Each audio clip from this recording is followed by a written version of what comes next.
வணக்கம் நண்பர்களே. Group A counselling நடந்துகிட்ருக்கு. இன்றைக்கி 3வது நாள், 17 மே 2024. இன்று 3வது நாள்.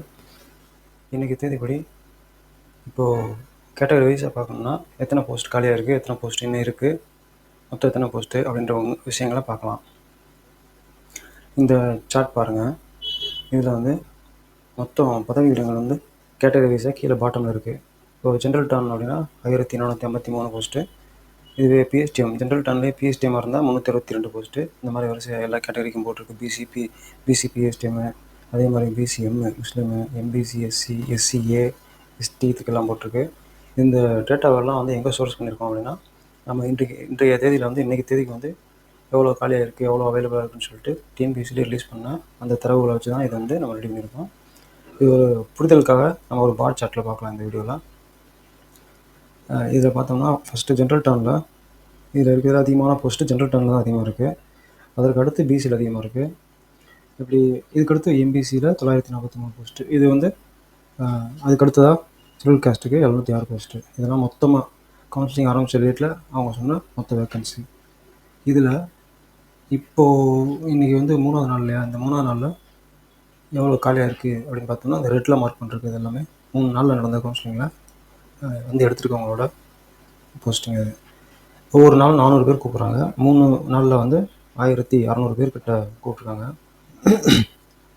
இதில் ஒவ்வொரு நாள் ஆப்ஷன்னு பார்த்தோம்னா இப்போது இந்த 3 நாளில் என்ன தெரிய வருது அப்படின்னா ஒரு 20, 30 அந்த ரேஞ்சில் தான் ஆப்ஷன் ஆகிறாங்க. இப்போ வரைக்கும் வந்து ஒரு 60, 70, 76 பேர் கிட்ட ஆப்ஷன் ஆகிருக்காங்க. அதை பின்னாடி பார்க்கலாம்.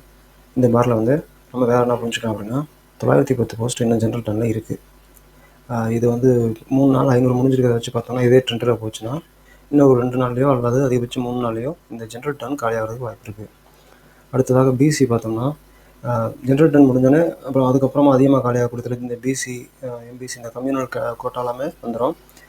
நம்ம நினைக்கிறோம் ஜென்ரல் டர்ன் தான் ஃபஸ்ட்டு காலியாகும் அப்படின்னா அப்படி கிடையாது. டே 1லேருந்தே வந்து பிசிலையும் எம்பிசிலையும் அந்த கம்யூனல் கோட்டாலையும் கொஞ்சம் காலியாகிட்டு தான் இருக்குது. இதில் எக்ஸப்ஷன் அப்படின்னு பார்த்தோம்னா முதல் நாள்லையும் 2வது நாள்லையும் இந்த ஷெட்யூல் கேட்டகரி ஏ, எஸ்டி இதெல்லாம் வந்து இப்போ கொஞ்சம் கம்மியாக தான் காலியாச்சு. இதில் இன்னும் அதிகமாக அப்படி இருக்குது டச் பண்ணாமல் இருக்குது அப்படின்னு பார்த்தோம்னா இந்த பிஎஸ்டிஎம் கோட்டா வந்து பொதுவாக எல்லா கம்யூனிட்டிலையுமே பிஎஸ்டிஎம் வந்து ரொம்ப பெருசாக காலியாகவே இல்லை. இப்போ இந்த பார் பார்த்தா நமக்கே தெரியும். இப்போ 3 நாள்லையுமே ஜென்ரல் டர்ன்லேயே 8 போஸ்ட் தான் காலியாக இருக்குது. நான் சொல்கிறது மொத்தமாக அவங்க சொல்லியிருக்க அந்த 6000 போஸ்டிங்க்கு ஜென்ரல் டர்ன்லேயே 3வது நாளில் 8 போஸ்ட் தான் காலியாக இருக்குது. அதே மாதிரி இதே பிசியாக இருந்தால் அவங்க பிஎஸ்டிஎம் வச்சுருந்தாங்கன்னா 4 போஸ்ட் தான் காலியாக இருக்குது. ஆனால் மொத்தம் எத்தனை போஸ்ட் இருக்குது? 309 போஸ்ட் இருக்குது. இதுலேயும் ஷெட்யூல் காஸ்ட்டில் அருந்ததியினர், அப்புறம் ஷெட்யூல் ட்ரைப் இந்த இதெல்லாம் பார்த்திங்கன்னா அவங்க மெயின் கோட்டாவுமே இருக்குது, அப்படியே இருக்குது. பிஎஸ்டிஎம்மு அதுவும் அன்டச்சாக இருக்குது அப்படியே. அதே மாதிரி பிசி முஸ்லீம் இது வரைக்கும் 3 நாளில் யாருமே பிசி முஸ்லீமில் வந்து பிஎஸ்டிஎம் எடுக்கலை. ஒரு வேளை அவங்க இந்த ஜென்ரல் டர்னில் 8 பேர் காலியாக இருக்குல்லையா, அதில் கூட வந்து எடுத்துக்கலாம். அது இவங்க வந்து கம்யூனலுக்கு இன்னும் வரல. ஸோ இது வந்து இந்த பார் சார்ட்டில் நமக்கு தெரியக்கூடிய விஷயம். இதுக்கு அடுத்ததாக ஒரு பார், இது வந்து 3 நாட்கள் எடுக்கப்பட்ட கம்யூனிட்டி வைஸ் எவ்வளோ போஸ்ட்டு காலியாக இருக்குது அப்படின்றது. இப்போ அதில் பார்த்தீங்கன்னா ஜென்ரல் டர்னில் 543 போஸ்ட் எடுத்துட்டாங்க. அது இப்போ இதுக்கு முன்னாடி இந்த சார்ட்டில் தான் நம்ம இன்னும் கொஞ்சம் டீட்டெயிலாக இங்கே போட்டிருக்கோம். அந்த 543 அந்த ரெட்டில் மார்க் பண்ணிக்கோங்க இல்லையா, அதுதான் இந்த சார்ட்டு. ஒரு புரிதலுக்காக இது அடுத்த சார்ட் போட்டிருக்கோம். இதில் வந்து பிசியில் வந்து 2வது செகண்டு அதிகமாக காலியானதுன்னு பார்த்தோம்னா அந்த 3 நாளில் பிசி 262 போஸ்ட்டு காலியாக இருக்குது. அதுக்கப்புறம் டாப் 3ன்னு பார்த்தோம்னா ஃபஸ்ட்டு ஜென்ரல் டர்னு, அப்புறம் பிசி, அப்புறம் எம்பிசி, அதுக்கப்புறம் தான் ஷெட்யூல் காஸ்ட்டு. இது பார்த்தா உங்களுக்கு புரியும். இதுக்கு அடுத்த சார்ட் வந்து பிஎஸ்டிஎம்காகவே தனியாக ஒரு சார்ட் போட்டிருக்கோம். இது எல்லாமே வந்து மிச்சம் இருக்கக்கூடிய இடங்கள். நம்ம முன்னாடி பார்த்தோம்ல இந்த இதில் பார்த்துருக்கோம். ஜென்ரல் டர்ன் பிஎஸ்டிஎம்மில் ஃபஸ்ட்டு இதில் பார்த்தீங்கன்னா 322 போஸ்ட்டுக்கு 8 தான் எடுத்திருக்காங்க. 354 இருக்குதுன்னு சொல்லி பார்த்துருக்கோம் இல்லையா. இதில் இருக்கக்கூடிய பிஎஸ்டிஎம் மட்டும் தனியாக எடுத்து நம்ம இந்த ஸ்லைடில் போட்டிருக்கோம்.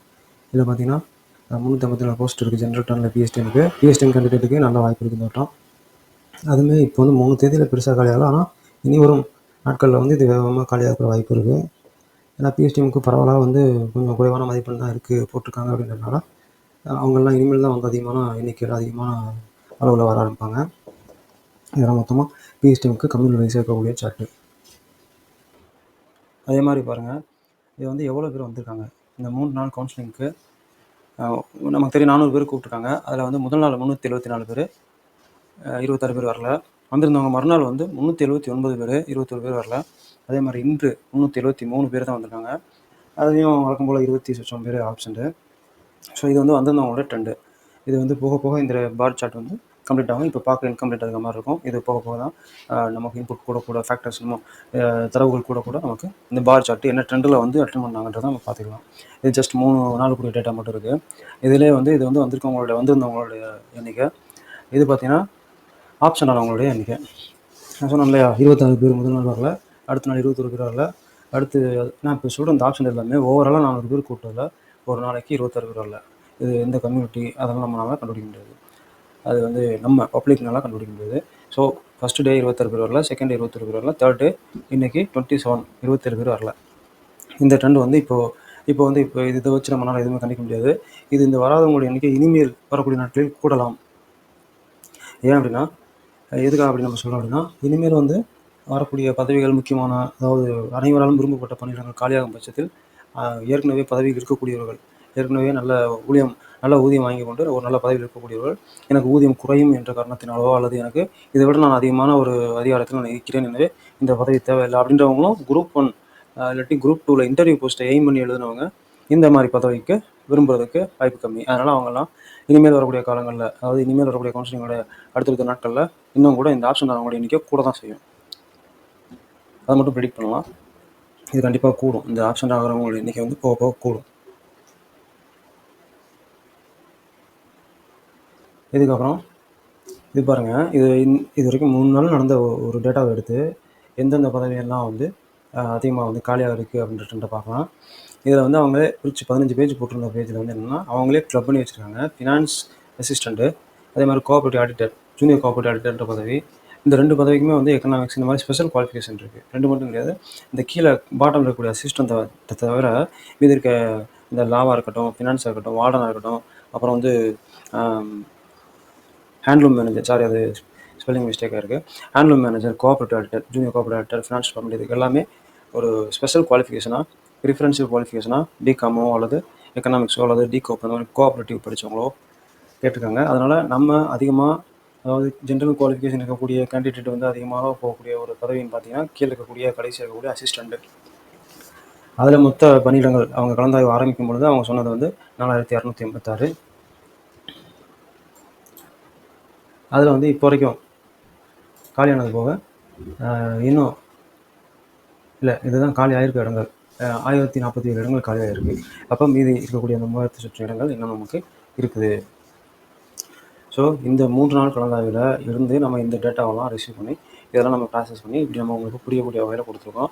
இது இனி அடுத்தடுத்த நாட்களில் இன்னமும் கூட காம்ப்ளெக்ஸான டேட்டாவை எடுத்து நம்ம வந்து ப்ராசஸ் பண்ணி நம்ம வந்து ஒரு ஜென்ரல் ட்ரெண்ட் என்னன்றதை தெரிஞ்சுக்கிற அளவுக்கு ஒரு பார் சார்ட்டோ இல்லை தேவைப்படக்கூடிய சார்ட்டோ மூலமாக நம்ம வந்திருக்கவங்க வராதவங்க எத்தனை போஸ்ட் காலியாக இருக்குது, எந்த கம்யூனிட்டி காலியாக இருக்குது, என்னென்ன மிச்சம் இருக்குது, பிஎஸ்டிஎம்ல எவ்வளோ இருக்குது, இது எல்லாத்தையும் நான் உங்கள்கிட்ட டேட்டாவாக கொடுக்குறேன். இதில் வந்து நீங்கள் கவுன்சிலிங்கை பொறுத்த வரைக்கும் எதையுமே இறுதியாக சொல்ல முடியாது. நம்மளுக்கு வரக்கூடிய அன்னைக்கு, நம்ம கவுன்சிலிங் வரக்கூடிய நம்ம கலந்தாய்க்கக்கூடிய அன்னைக்கு வந்து என்ன மாதிரியான சூழல் இருக்குன்றது அன்றைக்கி தான் தெரிய வரும். இது எல்லாமே ஜஸ்ட் இன்புட்டு தான். இதை நம்பி நீங்கள் வந்து எதையுமே முடிவு பண்ண முடியாது. ஸோ இது ஒரு தெரிஞ்சுக்கிறதுக்காக உங்களுக்கு கொடுக்குறேன். என்னென்னு இனி வரக்கூடிய கலந்தாய்வு அடுத்தடுத்து நடக்கும்பொழுது இன்னும் அடுத்தடுத்த நாட்களில் இன்னும் கூட காம்ப்ளெக்ஸான டேட்டாவை கொடுக்குறதுக்கு முயற்சி பண்ணுறேன். ஸோ நன்றி மக்களே. உங்களுக்கு இந்த கலந்தாய்வில் பதவி கிடைக்க வாழ்த்துக்கள்.